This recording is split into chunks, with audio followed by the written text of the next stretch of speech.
Bonjour. Alors, nous allons vous présenter aujourd'hui Microsoft Azure.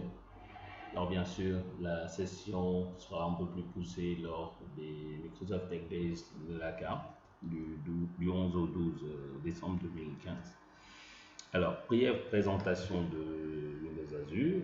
Alors, ici, vous allez voir l'arborescence de tout ce qui a été fait précédemment. Ok, alors nous avions tenté d'installer une machine avec Oracle 12c Enterprise. Alors, qu'est-ce qui est possible de faire avec Windows Azure? Alors, là, c'est le tableau de bord. Alors, vous pouvez bien sûr modifier le tableau de bord en insérant, donc ça, c'est des sites hébergés, sites. Alors, vous avez aussi la possibilité de voir la maîtrise de certains sites, ok, voir comment ces sites se portent, ok. Voilà, alors les erreurs, les requêtes, le nombre de requêtes, ok. Donc ici, ce qui est très important, c'est que vous avez la possibilité de, par exemple, dans la prise en main, d'installer Visual Studio, le SDK de Microsoft Azure, etc., etc. Vous avez la possibilité de réinitialiser vos informations de publication. Alors, vous avez aussi la mise en échelle sur un plan. Ok, vous avez la possibilité de tout mesurer. Alors, l'avantage, c'est quoi? C'est ce qu'on appelle du DevOps. C'est que vous avez, au lieu d'attendre que le client vous sollicite à cause d'une panne ou d'une anomalie, vous décelez automatiquement l'anomalie. Donc, les contrôles d'intégrité, même chose. Vous avez la possibilité d'auditer votre serveur et savoir comment ce serveur marche. Vous faites un refresh et voilà, ouais, il y a des mouvements au niveau de votre site. Alors, ici, ce que je vais vous montrer, ce sont les possibilités que le cloud Microsoft vous offre, bien sûr, avec une manière beaucoup plus simple, hein. Alors ici, nous avons le menu calculer. Calculer vous permet de créer des machines virtuelles. Alors on voit ici, nous avons la machine virtuelle Windows 2012 R2. Ok, il suffit de cliquer sur créer pour pouvoir créer une machine virtuelle Windows. Alors, même chose aussi, vous avez la possibilité non seulement de créer des systèmes d'exploitation Windows, ici vous avez la possibilité de créer Ubuntu Server 14.04 LTS, une machine avec SQL Server 2014 Enterprise sur Windows 2012 R2, du SharePoint 2013 Dynamics, Oracle Database 12c, ok, des remote apps, des services batch, des services cloud bien sûr. Ensuite des services des fabriques cluster. Donc voilà pour ce menu calculé. Ensuite, vous avez les menus web. Là, c'est pour le déploiement de vos applications web. Donc ici, par exemple, si vous voulez créer une nouvelle application, euh, vous voulez déployer votre application sur un nouveau serveur, vous mettez application web. Et ensuite, vous suivez en disant voilà quelles sont les ressources que cette application web va consommer, le nom de l'application web. Ok, je peux dire Floppy, Funny, Money.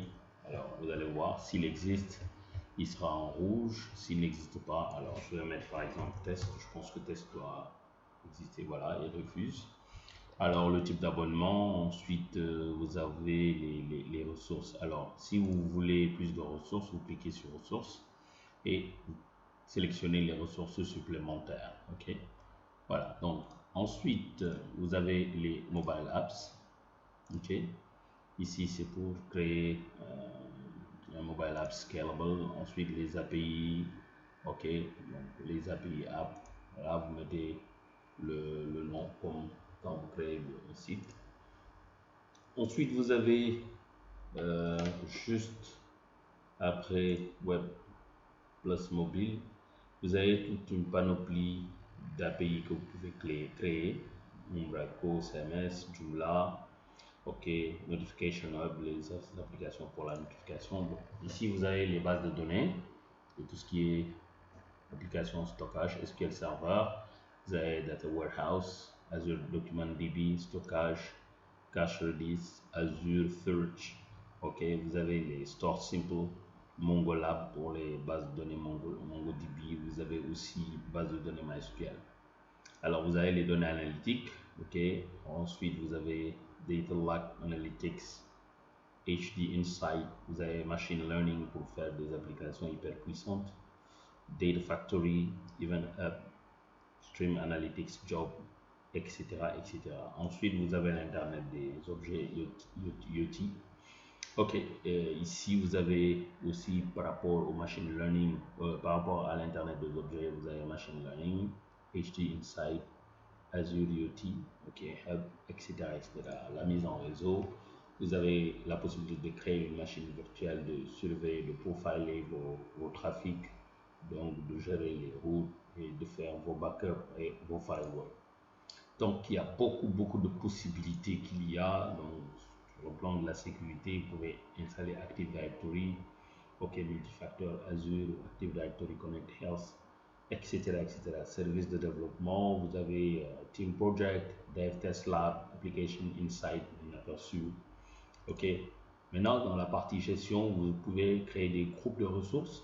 Alors, gérer et déployer un ensemble des ressources d'une application. Donc, vous pouvez créer les automations, ok, les schedulers, les key values, les opérationnels insights. Ensuite, dans les applications de conteneurs, ici, par exemple, vous pouvez faire ce qu'on appelle du Docker, ok, avec Nginx. Vous pouvez utiliser un Nginx, PostgreSQL, MySQL, MongoDB, ok, Jenkins, etc., etc. Alors, voilà un peu quelques éléments. Alors, dans la partie ressources, vous avez la possibilité d'ajouter des ressources. Vous avez la possibilité d'afficher toutes les ressources et de voir leur consommation, de les classer par type. Vous avez la possibilité au niveau App Service de pouvoir gérer les services qui tournent autour de vos applications. Ok. Là, par exemple, ça, ce sont les requests. Ok. Alors, pour les déploiements continus avec DevOps, vous avez la possibilité de pouvoir gérer les ressources. Ok. Alors, soit c'est avec Git ou GitHub, ok, OneDrive, Bitbucket, Dropbox, référentiel externe. Donc, il y a beaucoup de possibilités avec Windows Azure. Donc, vous pouvez créer des applications vous-même. Donc, ici, c'est tout ce qui est base de données utilisée. Là, maintenant, c'est les machines virtuelles qui ont été créées. Et ici, c'est tout ce qui est paramètres de votre abonnement. Voilà un peu ce que je voulais partager avec vous sur Windows Azure. Ok, alors dans notre paramètre de portail, vous avez la possibilité de changer le format de la région, la langue, etc., etc., etc. Donc voilà un peu tout ce que je voulais partager avec vous.